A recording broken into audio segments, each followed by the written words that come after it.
Hello everyone, welcome to my channel share with Ashok. Friends, आज हम digital banking start करेंगे। तो इसमें मॉड्यूल ए में चैप्टर नंबर 2 पढ़ेंगे, जो कि है कार्ड्स के बारे में। तो इसका पार्ट 1 है friends, debit card, credit card, बहुत तरीके के कार्ड्स होते हैं, उनके बारे में ये पूरा चैप्टर है। तो उसी के बारे में हम पढ़ेंगे फ्रेंड्स। ये देखिए, दो जगहों पर ये आपको काम आ सकता है ये कोर्स जो है। एक तो आपको काम आएगा अगर डिजिटल बैंकिंग का सर्टिफिकेशन आप करना चाहते हैं, तो डिजिटल बैंकिंग के सर्टिफिकेशन में भी ये पूरा काम आएगा आपको। और साथ ही साथ में अभी जो नया रिटेल का नया सिलेबस है, रिटेल बैंकिंग का जो नया सिलेबस है, उसमें डिजिटल बैंकिंग को ऐड कर दिया गया है।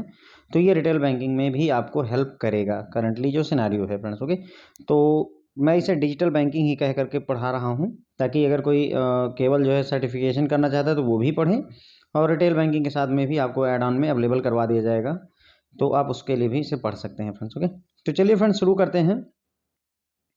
हम यहाँ पर देखने वाले हैं brief history of cards. Cards के ब्रीफ हिस्ट्री देखेंगे, डिफरेंट डिफरेंट टाइप के कार्ड कौन से हैं और इनके फीचर क्या क्या हैं, उसके बारे में भी हम डिस्कस करेंगे फ्रेंड्स। ओके, तो चलिए फ्रेंड्स शुरू करते हैं। सबसे पहले हम देखेंगे ओवरव्यू और ब्रीफ हिस्ट्री, देखेंगे कि कार्ड की कहानी क्या है, हुआ क्या है, कैसे कैसे हुआ है। ठीक है, तो देखिए, use of non cash as mode of payment is as old as 5000 years. मतलब बिना कैश के, बिना कैश के जो पेमेंट का कॉन्सेप्ट है वो आज का नहीं है, 5000 बरस पुराना है। 5000 साल से हम बिना कैश के पेमेंट करते हुए आ रहे हैं। नॉन कैश मतलब करेंसी ना दे करके किसी और चीज़ के बदले में पेमेंट, मतलब जो है पेमेंट कर देना। जैसे पहले वो था, बार्टर सिस्टम था। मतलब आप मुझे गेहूँ दे दीजिए, मैं आपको बदले में गाय दे देता हूँ, या फिर गाय का दूध दे देता हूँ, है ना। इस तरीके से मतलब चीज़ें लोग एक्सचेंज किया करते थे। करेंसी का चलन उतना नहीं था। ओके, तो ये हो गया, मतलब कि जो है नॉन कैश मोड कब से, 5000 वर्षों से चला हुआ आ रहा है। ये उतना इंपॉर्टेंट नहीं है ये बात, लेकिन फिर भी शुरुआत इसी से हो रही है। सिंस देन, तब से लेकर के, the need and convenience of users resulted into evolution of bill of exchange, BOE, bill of exchange है ना। बिल ऑफ एक्सचेंज में ही आपका चेक वगैरह सारा कुछ आ जाता है। प्रोमिजरी नोट, बिल वो चेक, ये सब बिल ऑफ एक्सचेंज के ही पार्ट होते हैं। सेल ऑन क्रेडिट भी आया। सेल ऑन क्रेडिट मतलब बाई नाउ पे लेटर, है ना। क्रेडिट पर सेल किया जा रहा है, नहीं आपको क्रेडिट पर दे दिया गया, अभी खरीद लीजिए, बाद में पेमेंट कर दीजिएगा। तो ये सारी चीज़ें मतलब समय के साथ धीरे धीरे इवॉल्व हुई हैं।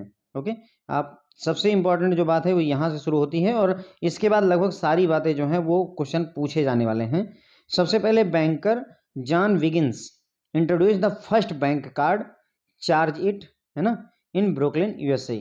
तो जो पूछा जाता है कि पहला बैंक कार्ड किसने इशू किया था या किसने इंट्रोड्यूस किया था, तो जॉन विगिन्स। ये कौन थे? एक बैंकर थे, और इनके कार्ड का नाम क्या था? Charge it. क्या नाम था कार्ड का? Charge it. ये मतलब इस लाइन से क्वेश्चन बनते ही बनते हैं। जॉन विगिन्स बैंकर थे, उन्होंने पहला बैंक कार्ड इशू किया जिसका नाम उन्होंने चार्ज इट रखा, ब्रुकलिन यूएसए में। ब्रुकलिन यूएसए में।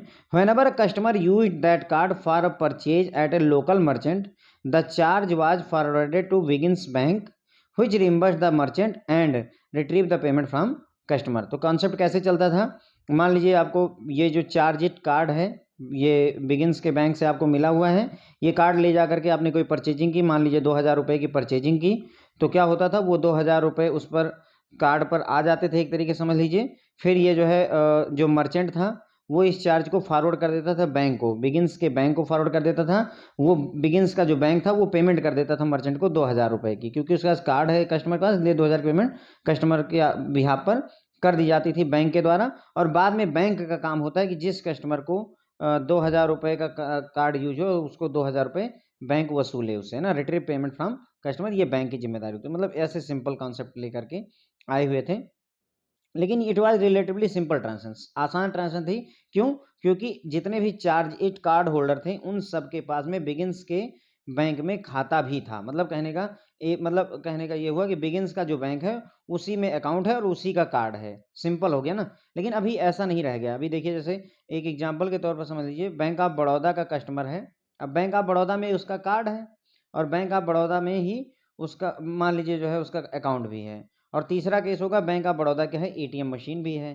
तब तो सब कुछ सिंपल है, क्योंकि बैंक ऑफ बड़ौदा का एटीएम कार्ड है, बैंक ऑफ बड़ौदा की एटीएम मशीन है, बैंक ऑफ बड़ौदा में अकाउंट है, तो ईजी पड़ गया। लेकिन अगर वो मान लीजिए जो है केनरा बैंक में चला गया, उसके एटीएम मशीन को यूज किया, तो अब बैंक ऑफ बड़ौदा का कार्ड है, डेबिट कार्ड, लेकिन एटीएम मशीन उसकी है, तो खाता उसका डेबिट होगा यहाँ से बैंक ऑफ बड़ौदा से, पैसे जाना है केनरा बैंक में, केनरा बैंक पेमेंट करेगा, मतलब थोड़ा कॉम्प्लेक्सिटी आ जाती है। तो वही कह रहे हैं कि ये मतलब ये जो ट्रांजेक्शन थी फेयरली सिंपल ट्रांजेक्शन थी। क्यों? क्योंकि चार्जेड कार्ड होल्डर का जो अकाउंट था वो भी विगिन्स के बैंक में ही था। उसके बाद में since then various type of card and associated technology evolve. तो मतलब शुरुआत कर दी थी किसने? इसी व्यक्ति ने की थी, जॉन विगिन्स, जो कि एक बैंकर थे, यानी इनकी खुद की बैंक थी। इन्होंने फर्स्ट बैंक कार्ड इशू किया चार्जेट के नाम से, और इसमें इन्होंने शुरुआत कर दी। और उसके बाद में धीरे धीरे जो है डिफरेंट डिफरेंट टाइप के कार्ड्स और एसोसिएटेड टेक्नोलॉजी इवॉल्व होती चली गई, मतलब धीरे धीरे उनका विकास होता गया। फर्स्ट बिग यूज वाज, अब पहला जो बड़ा यूज हुआ था मैग्नेटिक स्ट्रिप कार्ड का। देखिए आज भी हम मैग्नेटिक स्ट्रिप कार्ड का यूज करते हैं। मैग्नेटिक स्ट्रिप कार्ड जो है 1960 में पहली बार यूज हुआ था। कहाँ? लंदन ट्रांसपोर्ट अथॉरिटी के द्वारा for Riders of London tube. London tube क्या थी? एक जो अंडरग्राउंड मेट्रो वगैरह टाइप की ट्रेन चलती थी, उसे लंदन ट्यूब कहा जाता था। उसमें जो राइडर्स थे, जो भी रोज ट्रेवलिंग किया करते थे, उनको मैग्नेटिक स्ट्रिप कार्ड दिया गया था लंदन ट्रांजिट अथॉरिटी के द्वारा। ठीक है, मतलब कहने का जैसे अपने यहाँ नहीं होता है लखनऊ मेट्रो कॉरपोरेशन ऐसे करके, वहाँ पर लंदन ट्रांजिट अथॉरिटी उन्होंने दिया था। अब यहाँ पर सवाल क्या बन सकता है कि पहली बार मैग्नेटिक स्ट्रिप कार्ड को कब यूज किया गया? 1960 में। किसने इशू किया था? लंदन ट्रांजिट अथॉरिटी द्वारा राइडर्स को दिया गया था। कहाँ पर यूज हो रहा? तो लंदन ट्यूब, यानी जो कि एक अंडरग्राउंड ट्रेन है, वहाँ पर यूज हो रहा था। अब मतलब आप सोचिए कि 1960 में मैग्नेटिक स्ट्रिप कार्ड आए थे और इसे हम आज भी यूज करते हैं फ्रेंड्स। ओके, उसके बाद में जस्ट अ डिकेड लेटर, यानी कि मतलब 1960 में आपने शुरुआत करी जो है मैग्नेटिक स्ट्रिप कार्ड के यूज करने की, और उसके बाद 1970 का जो दशक आया उसे इंफॉर्मेशन एज कहा गया। इंफॉर्मेशन एज की शुरुआत हुई, यानी कंप्यूटर टेक्नोलॉजी का शुरुआत हो गई, इंफॉर्मेशन एज से शुरू हुई। These magnetic cards that we are using even now got standardize across the industries. ठीक है, तो जैसे 1970 आया, अगला दशक आया, 1970 में इंफॉर्मेशन एज की शुरुआत हुई, और वो मैग्नेटिक स्ट्रिप कार्ड जो कि आज भी हम यूज करते हैं वो स्टैंडर्डाइज हो गए। अब तो थोड़ा आरबीआई की गाइडलाइन है कि मैग्नेटिक स्ट्रिप कार्ड बंद कर दिए जाएंगे, उनकी जगह ईवीएम कार्ड्स या है ना ईवीएम कार्ड यूज करेंगे। इसके बारे में भी हम आगे पढ़ेंगे अगले लेक्चर्स में। तो उस वो कॉन्सेप्ट आ गया, लेकिन फिर भी आप देखो तो मैग्नेटिक स्ट्रिप कार्ड्स जो है 1960 में इंट्रोड्यूस हुए थे। तो दे गाट स्टैंडर्डाइज अक्रॉस द इंडस्ट्री, मतलब कहने का यहाँ कहना क्या चाहते हैं कि जो मैग्नेटिक स्ट्रिप कार्ड थे उनको स्टैंडर्डाइज किया गया। देखिए होगा क्या, एटीएम मशीनें और एटीएम जो आपके डेबिट कार्ड हैं वो अगर एक जैसे स्टैंडर्ड के नहीं होंगे तो प्रॉब्लम क्रिएट होगी। अब आप सोचिए किसी किसी का कार्ड जो है इतना इस साइज का है और किसी व्यक्ति का कार्ड इस साइज का है, तो आप एटीएम मशीन तो एक ही तरीके का कार्ड एक्सेप्ट कर पाएगी। तो इसीलिए स्टैंडर्डाइज कराना जरूरी था कि जो साइज रहे सबका सेम रहे, चाहे एटीएम का स्लॉट हो और चाहे वो आपका एटीएम कार्ड हो। इसीलिए स्टैंडर्डाइजेशन पर यहाँ पर जोर दिया जा रहा है। The first debit transaction using an ATM and PIN to make purchase pass occurred in 1980। तो ध्यान रखेंगे पहली जो डेबिट ट्रांजेक्शन हुई थी किसके थ्रू? एटीएम और पिन का यूज करके।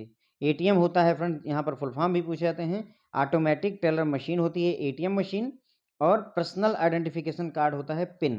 तो कई बार आपको याद होगा ना 4 डिजिट की पिन होती है, कितने डिजिट की अपनी पिन होती है? नॉर्मली 4 डिजिट की जो पिन होती है उसे पर्सनल आइडेंटिफिकेशन नंबर कहते हैं। ध्यान रखेंगे, ये मतलब क्वेश्चन पूछ लिया जाता है। ओके, इसी तरीके से अपने कार्ड के पीछे सीवीवी लिखा होता है, सीवीवी नंबर लिखा होता है 3 डिजिट का।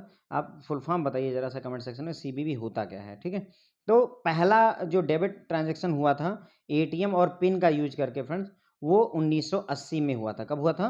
1980 में। और पहला डेबिट ट्रांजैक्शन जो कि सिग्नेचर से वेरीफाई हुआ, पिन की जगह पर उसको सिग्नेचर से वेरीफाई किया गया, वो 1988 में किया गया है। अब देखिए यहाँ सारी बातें आपको इंपॉर्टेंट है, सारी बातें पूछी जाती हैं आपके, चाहे डिजिटल बैंकिंग का एक वो सर्टिफिकेशन एग्जाम हो और चाहे रिटेल बैंकिंग में भी इसको इंक्लूड किया गया है, तो वहाँ पर भी ये क्वेश्चन पूछे जाते हैं कि ये जो है जो फर्स्ट डेबिट ट्रांजैक्शन हुई थी पिन की जगह पर, पिन ना यूज करके हमने सिग्नेचर का यूज किया, 1988 में किया था। और पहली जो डेबिट ट्रांजैक्शन हुई थी एटीएम और पिन का यूज करके वो 1980 में हुई थी।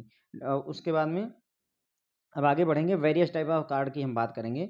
तो देखिए हमने इतनी बातें समझ ली कि जो है जो बिना कैश के जो पेमेंट का कॉन्सेप्ट है वो आज से नहीं है, 5000 वर्षों से चला आ रहा है।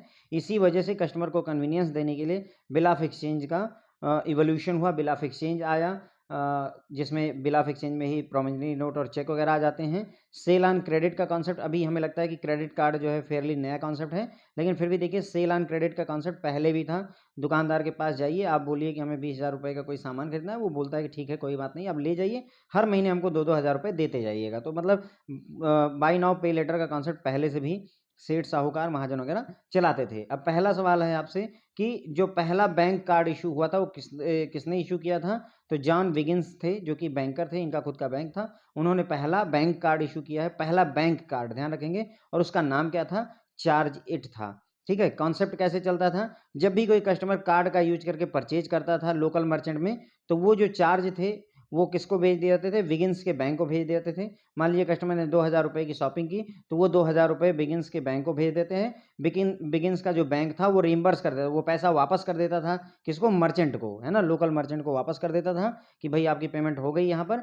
और जो कस्टमर था उससे पेमेंट वो वसूल लेता था कि 2,000 रुपये आप हमको वापस कर दीजिए क्योंकि आपने वहाँ पर पेमेंट करी हुई। तो मतलब इट वाज फेयरली सिंपल, बहुत ईजी कॉन्सेप्ट था। और ईजी इस वजह से भी था क्योंकि चार्जेट के जो debit card holder, sorry, card holder थे, यहाँ डेबिट कार्ड नहीं कहिएगा, ध्यान रखिएगा इस बात को, डेबिट कार्ड गलत होगा।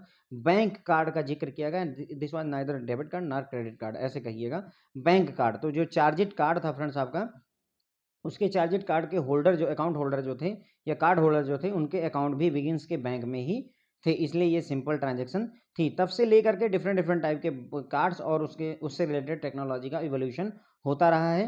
पहला जो मैग्नेटिक स्ट्रिप कार्ड का बिग यूज हुआ है, पहला बिग यूज जो मैग्नेटिक स्ट्रिप कार्ड का हुआ है 1960 में हुआ है। किसके द्वारा? लंदन ट्रांजिट अथॉरिटी के द्वारा। और ये किसको इशू किया गया था? जो भी लोग उस ट्रेन की यात्रा करते थे, राइडर्स जो थे लंदन ट्यूब के। और ये लंदन ट्यूब क्या है? लोकल अंडरग्राउंड ट्रेन है। ओके। उसके बाद में 1970 1960 में हमने देखा कि 1960 में मैग्नेटिक स्ट्रिप कार्ड का यूज किया गया लंदन अथॉरिटी के द्वारा। उसके बाद 1970 में इंफॉर्मेशन एज की शुरुआत हो गई, यानी अपना कंप्यूटर वगैरह टेक्नोलॉजी आने लगी थी। तब इन मैग्नेटिक स्ट्रिप कार्ड को स्टैंडर्डाइज कर दिया गया। इवन हम मैग्नेटिक स्ट्रिप कार्ड का यूज अभी भी करते हैं। पहली डेबिट ट्रांजैक्शन जो कि एटीएम मशीन और पिन के द्वारा हुई थी, एटीएम मशीन और पिन के द्वारा जो पहली ट्रांजैक्शन हुई थी वो 1980 में हुई थी। और पिन की जगह पर सिग्नेचर का यूज करके जो पहली ट्रांजैक्शन हुई थी वो 1988 में हुई थी। कहने मतलब हुआ 1980 में क्या हुआ है? एटीएम मशीन में पिन डाला गया। और 1988 में क्या हुआ है? एटीएम मशीन में पिन न डाल करके सिग्नेचर का यूज किया गया है। ध्यान रखेंगे इस बात को। अब आगे बढ़ेंगे फ्रेंड्स, अगला टॉपिक लेंगे वेरियस टाइप्स ऑफ कार्ड की। वेरियस टाइप ऑफ कार्ड को शुरू करने से पहले हम कार्ड के बारे में थोड़ा बेसिक बातें कर लेते हैं। अ payment card is usually a plastic card. तो कई जगहों पर कार्ड को प्लास्टिक कार्ड से भी रेफर कर दिया जाता है, इसे प्लास्टिक मनी भी कहा जाता है, ध्यान रखिएगा। तो जो कार्ड होते हैं उनको प्लास्टिक कार्ड भी कहा जाता है, प्लास्टिक मनी भी कहीं जगहों पर रेफर किया जाता है। तो a payment card is usually a plastic card that allow its user to make an electronic payment. तो जो आपके पेमेंट कार्ड होते हैं फ्रेंड, वो प्लास्टिक कार्ड होते हैं और ये क्या करते हैं? इलेक्ट्रॉनिक पेमेंट करने के लिए अलाउ करते हैं आपको। The most common type of payment cards are, जो सबसे कॉमन आपके पेमेंट कार्ड हैं वो क्रेडिट कार्ड हैं और डेबिट कार्ड हैं। सबसे ज़्यादा जो कॉमन है वो डेबिट कार्ड और क्रेडिट कार्ड हैं। उसके बाद में जो प्लास्टिक पेमेंट कार्ड होता है वो रेक्टेंगुलर होते हैं, आपके आयताकार होते हैं, है ना, रेक्टेंगुलर मतलब कहने का, जिनमें ये साइड और ये साइड और ये साइड इक्वल होती है, उन्हें रेक्टेंगल कहते हैं। जैसे नॉर्मली आपका जो मोबाइल होता है वो भी रेक्टेंगुलर ही होता है, देखिएगा अगर, है ना, ये साइड के बराबर है और ये वाली साइड इस साइड के बराबर है, तो रेक्टेंगुलर होते हैं। जो प्लास्टिक पेमेंट कार्ड होते हैं वो रेक्टेंगुलर होते हैं और इनका जो साइज होता है फ्रेंड्स, ये ध्यान रखिएगा, मतलब बहुत बार पूछा जाने वाला क्वेश्चन है आपके डिजिटल बैंकिंग के सर्टिफिकेशन एग्जाम में, इस क्वेश्चन की भरमार है, तो थोड़ा ध्यान करके ही जाएंगे। बल्कि जो रिटेल का इस बार का पेपर हुआ था अभी सितंबर 2021 का, उसमें भी ये क्वेश्चन था, तो थोड़ा ध्यान जरूर कर लीजिए, इसीलिए मैंने इसका फॉन्ट साइज बड़ा किया हुआ है। 85.60 इंटू 53.98 मिलीमीटर होता है, ठीक है। तो मतलब 85.60 ये साइड में होता है और इस साइड में आपका 53.98 मिलीमीटर होता है इसका साइज। तो ये आपको याद रखना होगा, है ना, इसका कोई सब्स्टिट्यूट नहीं है।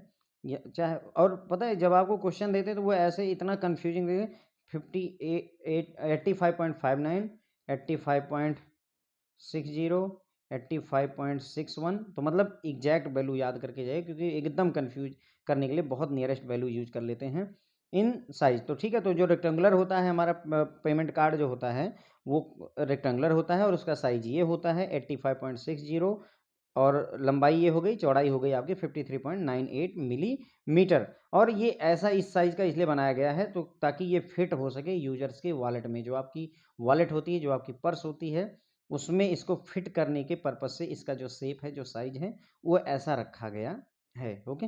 उसके बाद में ISO standards are there for card dimension, mechanical strength, electrical properties etc। Okay. तो देखिए ISO स्टैंडर्ड्स का मतलब होता है इंटरनेशनल ऑर्गेनाइजेशन फॉर स्टैंडर्डाइजेशन होता है। ISO एक संस्था है ना, उसने जो है स्टैंडर्ड बना रखे, तो ISO स्टैंडर्ड बने हुए हैं। Are there for card dimension, कि कार्ड की डायमेंशन क्या होगी, अभी हमने देखा ना 85.60 मल्टीप्लाइड बाई 53 पॉइंट कितना है, एक बार फिर से देख लेते हैं, 53.98। तो 85.60 एंड चौड़ाई हो गई 53.98। ओके। तो यहाँ पर याद रखिए, यहाँ 85 है, यहाँ 53 है, यहाँ 60 है, यहाँ 98 है, जैसे भी आपको याद रह पाए याद रखिएगा।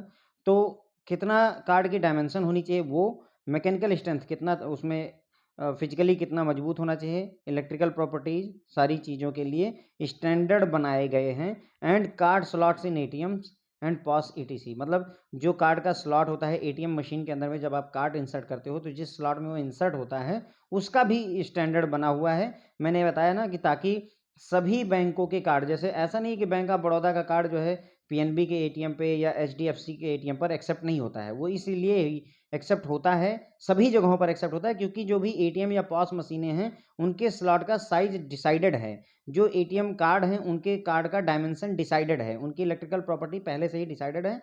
क्यों? क्योंकि ISO स्टैंडर्ड से ने डिसाइड कर रखा है। कोई भी कंपनी, मान लीजिए कोई नई कंपनी आती है या कोई नया बैंक आता है और अपना डेबिट कार्ड इशू करेगा, तो उसको इन स्टैंडर्ड का फॉलो करना ही पड़ेगा। इसी वजह से डाइवर्स प्रोडक्ट जो है अवेलेबल हैं, जो different different card different different बैंकों के अवेलेबल हैं, all can be used across the industry, तो उनको कहीं भी कोई भी कार्ड इंसर्ट किया जा सकता है, यूज किया जा सकता है। All types are card uniquely link to some or other type of account at the back end. जो भी कार्ड होते हैं वो यूनिकली किसी ना किसी तरीके के अकाउंट से लिंक होते हैं, चाहे वो आपके सेविंग अकाउंट से हों, चाहे वो आपके करंट अकाउंट से लिंक हो, चाहे वो आपका ओवरड्राफ्ट अकाउंट से लिंक हो, चाहे वो आपके CC अकाउंट से लिंक हो, जिस भी तरीके का आपका अकाउंट है उससे यूनिकली ये लिंक रहते ही रहते हैं। This account can be with banking or non banking entity which has issued the card. जो आपका अकाउंट है वो जरूरी नहीं कि सिर्फ बैंकों के साथ हो सकता है कोई नॉन बैंकिंग एंटिटी हो जिसने आपको कार्ड इशू कर दिया हो। ओके। तो नॉन बैंकिंग एंटिटी भी जो है आपको कार्ड इशू कर सकती हैं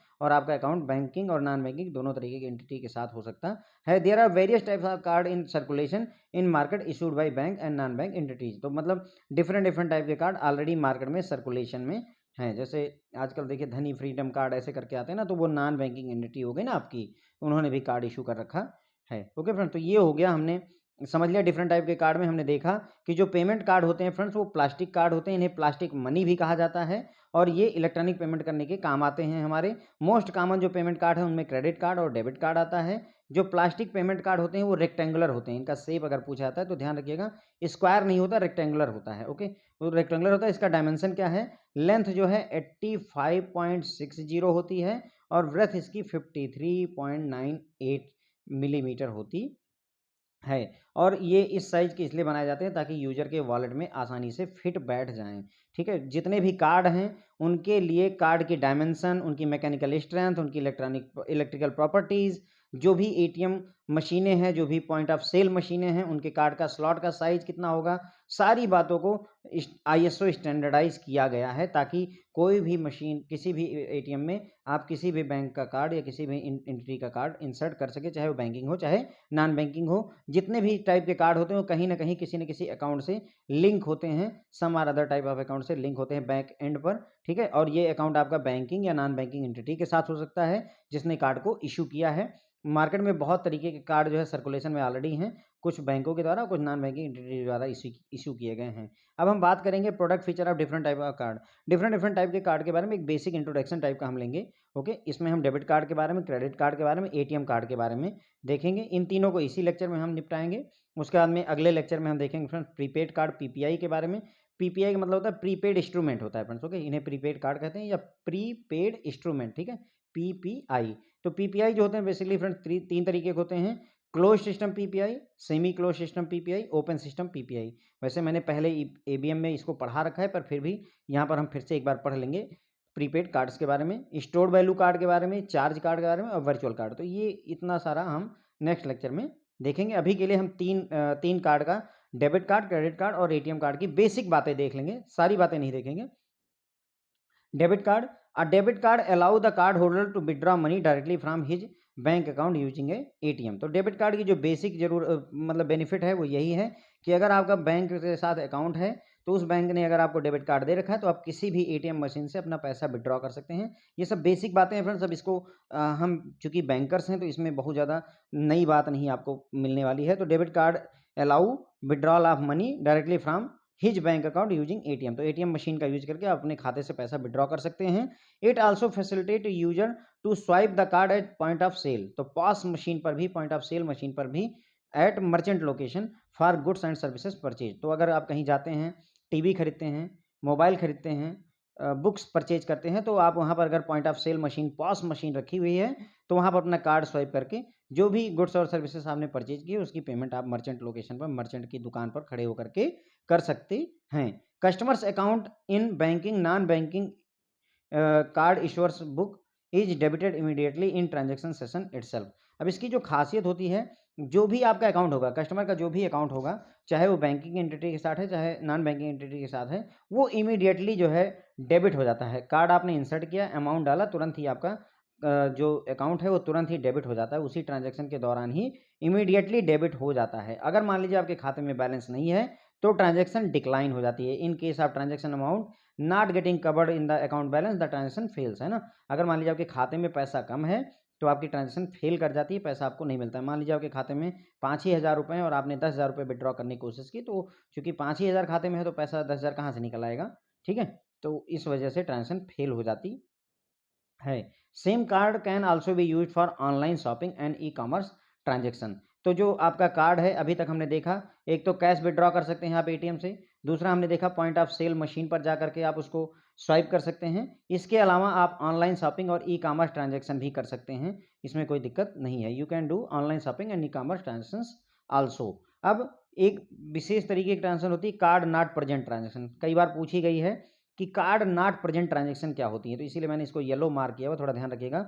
these e commerce transaction are known as card not present transaction. कौन सी? दीज का मतलब सेम कार्ड जो आपका वो ऑनलाइन शॉपिंग और ई कॉमर्स ट्रांजैक्शन के लिए आप यूज करते हैं। अब एक एग्जांपल समझिए, मान लीजिए आप अमेजन से कोई चीज़ परचेज कर रहे हैं, उसमें आपने अपनी डेबिट कार्ड की डिटेल भरी, तो क्या डेबिट कार्ड को यूज करना पड़ा, मौके पर कहीं इंसर्ट करना पड़ा किसी एटीएम कार्ड में, किसी पॉस मशीन में कहीं स्वाइप करना पड़ा? नहीं। हमने क्या किया, अगर मान लीजिए आपका एटीएम का, आपके डेबिट कार्ड की फोटो है, तो उससे भी तो आप वो डिटेल भर सकते हैं ना भाई। 16 डिजिट का जो आपका एटीएम का नंबर है वो डाल दीजिए, एक्सपायरी डेट डाल दीजिए, सीवीवी नंबर डाल दीजिए एंड यू आर डन। तो ऐसी ट्रांजैक्शन जहां पर कार्ड नहीं प्रेजेंट है उन्हें कार्ड नॉट प्रेजेंट ट्रांजैक्शन कहते हैं। और ये कौन सी हैं? ऑनलाइन शॉपिंग और ई कॉमर्स ट्रांजैक्शन जो होती हैं आपकी फ्रेंड्स, वो कार्ड नॉट प्रेजेंट ट्रांजैक्शन होती हैं। ध्यान रखेंगे इस बात को, ठीक है। These e commerce transaction are known as card not present transaction where only the card number and other details जैसे date of validity, card verification value CVV are used for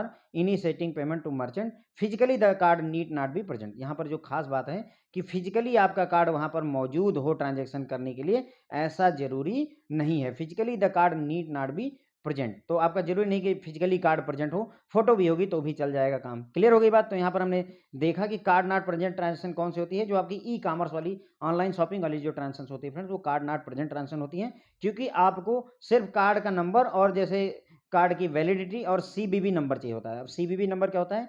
card verification value.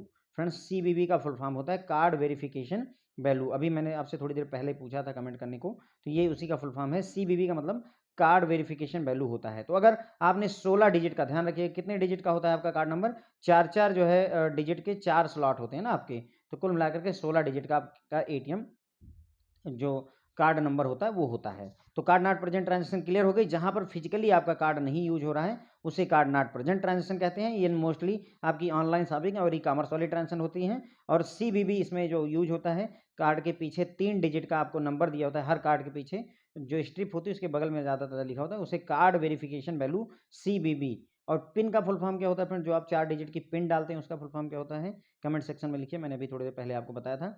ठीक है friend, तो ये हमने debit card के बारे में सारी बातें समझ ली। डेबिट कार्ड का काम, पहला बात तो आप अपने अकाउंट में अगर पैसा है तो एटीएम से पैसा निकाल सकते हैं। दूसरा, अगर किसी मर्चेंट के पास आपने कुछ खरीदारी की है तो पॉस मशीन का यूज करके आप पेमेंट कर सकते हैं। तीसरा, हमने देखा कि जब आप इसमें पेमेंट करते हैं डेबिट कार्ड का यूज करके, जब भी आप पेमेंट करते हैं, चाहे एटीएम मशीन से निकालें चाहे पॉस मशीन पर पेमेंट करें, तो आपका जो अकाउंट है वो इमीडिएटली डेबिट हो जाता है, तुरंत के तुरंत ही डेबिट हो जाता है। अगर आपके खाते में पर्याप्त पैसा नहीं है तो ट्रांजैक्शन फेल हो जाती है।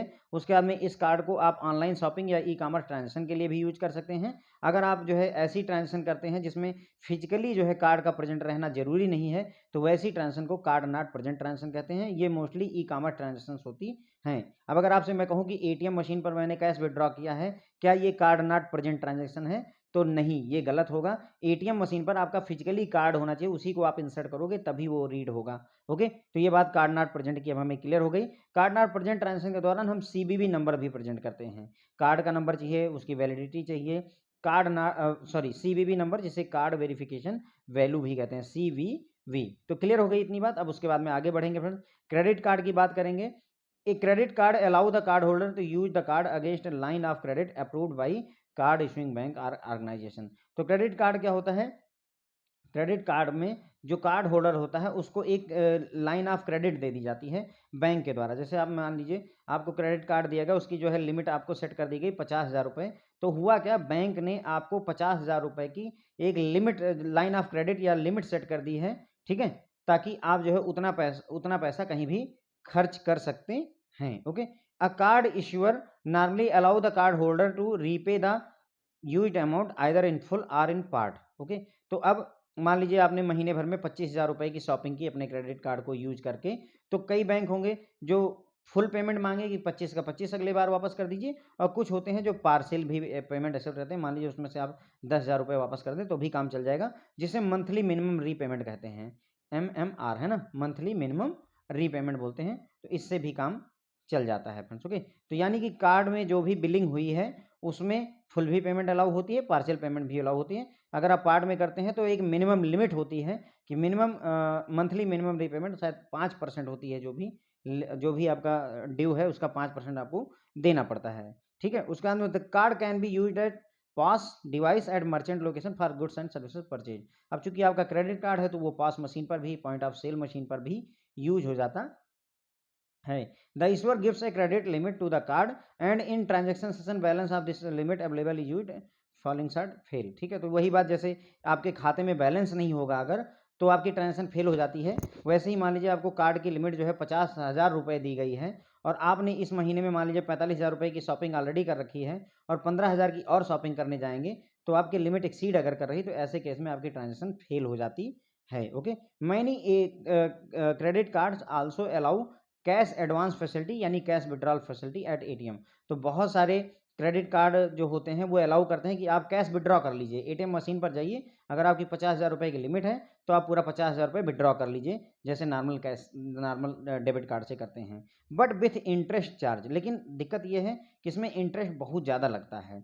ध्यान रखिएगा, क्रेडिट कार्ड से कैश निकालने की कोशिश ना के बराबर करें, क्योंकि बहुत ज़्यादा इंटरेस्ट रेट जो है आपके ऊपर चार्ज किया जाता है, but with interest charge as per arrangement between the bank owning the ATM and card issuer bank. तो मान लीजिए हम ये मान लेते हैं बैंक ऑफ बड़ौदा का आपका एटीएम, सॉरी, आपका credit card bank of Baroda का है, और मान लीजिए आपने एचडीएफसी बैंक का एटीएम मशीन यूज करके वहाँ पर जो है क्रेडिट कार्ड से पैसा विड्रॉ कर लिया, तो इनके बीच में जो टाई अप होगा उसी के हिसाब से इंटरेस्ट रेट चार्ज होता है। क्लियर हो गई बात फ्रेंड्स? ओके, तो कैश भी विड्रॉ किया जा सकता है लेकिन उस पर इंटरेस्ट चार्ज किया जाता है, बस ये हमें ध्यान रखना है। Same card can also be used for online shopping, e commerce transaction, that is called not present transaction. अब देखिए क्लियर हो गया होगा कि ये जो सेम कार्ड है आपका क्रेडिट कार्ड, उसे ऑनलाइन शॉपिंग के लिए, ई कॉमर्स ट्रांजेक्शन के लिए भी यूज कर सकते हैं, और ऐसी ट्रांजेक्शन को फ्रेंड्स हम कार्ड नॉट प्रेजेंट ट्रांजेक्शन कहते हैं। क्यों? क्योंकि इसमें फिजिकली कार्ड का प्रेजेंट होना जरूरी नहीं है। इन 1951 Franklin National bank in USA introduce first credit card. अब ये बहुत ज़्यादा पूछा जाने वाला लाइन है, आप ये ध्यान रख लीजिए। सबसे पहले किस बैंक ने क्रेडिट कार्ड इशू किया था? तो फ्रैंकलिन नेशनल बैंक ने यूनाइटेड स्टेट्स ऑफ अमेरिका में 1951 में ही पहला क्रेडिट कार्ड इशू कर दिया था। फ्रैंकलिन नेशनल बैंक ने पहला क्रेडिट कार्ड इशू किया था, ध्यान रख करके जाएंगे। ओके फ्रेंड, तो ये हमने क्रेडिट कार्ड के बारे में जाना। क्रेडिट कार्ड में क्या होता है, आपको एक लाइन ऑफ क्रेडिट दे दी जाती है या आपको एक लिमिट असाइन कर दी जाती है। जो भी कार्ड आपको, जो भी बैंक या ऑर्गेनाइजेशन आपको कार्ड इशू करता है, अब जो कार्ड इशूअर है वो नॉर्मली आपसे कहता है कि आप जो है जो भी आपने पैसा खर्चा किया है उसको वापस करिए, चाहे फुल में कर दीजिए चाहे पार्शियल या पार्ट में कर दीजिए, जिसे मंथली मिनिमम रीपेमेंट कहते हैं। ओके, उसके बाद में इस कार्ड को आप पॉइंट ऑफ सेल पर भी यूज कर सकते हैं खरीदारी करने के लिए। उसके बाद में इश्योर आपको जो लिमिट दिया है, जिस बैंक ने आपको लिमिट असाइन की है, अगर वो लिमिट एक्सीड कर जाएगी तो आपकी जो ट्रांजेक्शन है वो फेल हो जाएगी। इसके अलावा आप क्रेडिट कार्ड का यूज नॉर्मली कैश विड्रॉ के लिए नहीं किया जाता है, लेकिन मैनी क्रेडिट कार्ड जो है अलाउ करते हैं कि आप कैश विड्रॉ कर सकते हैं एटीएम मशीन से, लेकिन उस पर आपको अच्छा खासा इंटरेस्ट पे करना पड़ता है। ओके, और इस कार्ड को आप ऑनलाइन शॉपिंग और ई कॉमर्स ट्रांजेक्शन के लिए भी यूज कर सकते हैं, यानी आप कार्ड नॉट प्रेजेंट ट्रांजेक्शन भी इसके जरिए, क्रेडिट कार्ड के जरिए कर सकते हैं। उसके बाद में फ्रैंकलिन नेशनल बैंक पहला बैंक था जिसने क्रेडिट कार्ड, सबसे पहला क्रेडिट कार्ड किसने इशू किया, अगर आपसे पूछा जाता है which bank have issued the first credit card, then answer will be Franklin National Bank. Franklin National Bank ने 1951 में यूएसए में पहला क्रेडिट कार्ड इशू किया था। तो हम ध्यान करके जाएंगे कि पहला क्रेडिट कार्ड किसने इशू किया, फ्रैंकलिन नेशनल बैंक ने इशू किया हुआ है। अब इसके बाद में लास्ट टॉपिक उठाएंगे, तीसरा टॉपिक है हमारा, डेबिट कार्ड पढ़ लिया, क्रेडिट कार्ड पढ़ लिया, अब हम एटीएम कार्ड के बारे में पढ़ रहे हैं। तो देखिए एटीएम कार्ड क्या होता है, यहाँ कंफ्यूजन केवल आपको, देखिए क्रेडिट कार्ड तो फंडा क्लियर होगा, डेबिट कार्ड और एटीएम कार्ड में ही कंफ्यूजन होगा। An ATM card is a debit card whose use is restricted only to withdraw cash from ATMs. अब देखिए एटीएम कार्ड जो होता है वो एक डेबिट कार्ड है। क्या है, डेबिट कार्ड। अब आपसे पूछा सकता है एटीएम कार्ड डेबिट कार्ड है कि क्रेडिट कार्ड है, तो हम ध्यान रखेंगे एटीएम कार्ड जो होता है वो डेबिट कार्ड ही होता है, लेकिन इसकी खासियत होती है कि इसमें रिस्ट्रिक्शन होती है कि only to withdraw cash from ATMs. आप सिर्फ एटीएम मशीन से कैश को विड्रॉ कर सकते हैं और कुछ नहीं कर सकते। क्लियर हो गई बात। This card can not be used at POS, point of sale पर नहीं कर सकता, ई कॉमर्स के लिए ट्रांजेक्शन एट मर्चेंट लोकेशन नहीं कर सकता, while a debit card is allowed at both ATM and POS machine for shop. ठीक है, तो ये बात हमें क्लियर हो गई। अब आपसे मैं पूछूं कि क्या कार्ड नॉट प्रेजेंट ट्रांजेक्शन की जा सकती है एटीएम कार्ड से, नहीं की जा सकती हैं, क्योंकि एटीएम कार्ड से सिर्फ एक काम होता है, एटीएम मशीन पर जाइए और कैश विड्रॉ कर लाइए, बात खत्म, सिर्फ इतनी सी बात होगी। ठीक है, एटीएम कार्ड एक डेबिट कार्ड होता है जिसमें सिर्फ एक ही रिस्ट्रिक्शन होता है, सॉरी एक ही बात की जा सकती है, वो है कि only to withdraw cash from ATM. आप सिर्फ एटीएम से कैश निकाल सकते हैं, ना तो इसे पॉस पर यूज कर सकते हैं, ना इसका ई कॉमर्स ट्रांजेक्शन के लिए, ना ऑनलाइन शॉपिंग के लिए यूज कर सकता है। ओके, ना ही कार्ड नॉट प्रेजेंट ट्रांजेक्शन की जा सकती है। ओके, जबकि जो आपका debit card, normally debit card होते हैं, उनको आप एटीएम मशीन पर विड्रॉ भी कर सकते हैं, पॉस मशीन पर भी यूज कर सकते हैं, शॉपिंग ऑनलाइन कर सकते हैं, ई कॉमर्स ट्रांजेक्शन कर सकते हैं, और आपका कार्ड नॉट प्रेजेंट ट्रांजेक्शन भी कर सकते हैं। तो फ्रेंड्स ये अब आपको क्लियर हो गया एटीएम कार्ड में और डेबिट कार्ड में क्या डिफरेंस है। डेबिट कार्ड जो है हर जगह यूज हो जाएगा, ऐसे समझ लीजिए, लेकिन एटीएम कार्ड जो है सिर्फ आपका कैश विड्रॉ कर पाएगा एटीएम से, बस, इसके अलावा और कुछ नहीं करेगा। यानी डेबिट कार्ड की सारी प्रॉपर्टी में से सिर्फ एक प्रॉपर्टी ले लीजिए कि कैश विड्रॉ कर सकते हैं, वही एटीएम कार्ड हो जाएगा, बाकी और कोई काम एटीएम कार्ड नहीं कर सकता। एटीएम, अगर मेरे पास एटीएम कार्ड है और मैं चाहता हूं कि अमेजन पर शॉपिंग कर लूं, नहीं कर सकता। अगर मेरे पास में एटीएम कार्ड है, मैं चाहता हूं कि कार्ड नॉट प्रेजेंट ट्रांजेक्शन कर लूं, नहीं कर सकता। अगर मेरे पास एटीएम कार्ड है और मैं चाहता हूं कि एटीएम से कैश विड्रॉ कर लूं, तो मैं कर सकता हूं। सिर्फ इकलौता ऐसा काम यही है जो मैं कर सकता हूं एटीएम कार्ड होल्डर होने की वजह से, जिसे हम कैश विड्रॉल कहते हैं। ठीक है, कैश विड्रॉल हो सकता है। इसीलिए बैंक जो होते हैं वो एटीएम कम डेबिट कार्ड इशू करते हैं। कई बार, अभी नहीं है, पहले का कॉन्सेप्ट था, जो कार्ड आते थे उन्हें एटीएम कम डेबिट कार्ड बोला जाता था। मतलब कहने का एटीएम से कैश विड्रॉल करना ही है, प्लस डेबिट कार्ड वाली पूरे फीचर भी अवेलेबल होंगे। आई बिलीव मैंने आपको सब कुछ क्लियर कर दिया है फ्रेंड्स। तो उम्मीद है आप लोगों को पसंद आया होगा। जैसा भी लगे जो है कमेंट सेक्शन में जरूर बताएं। Thank you so much friends.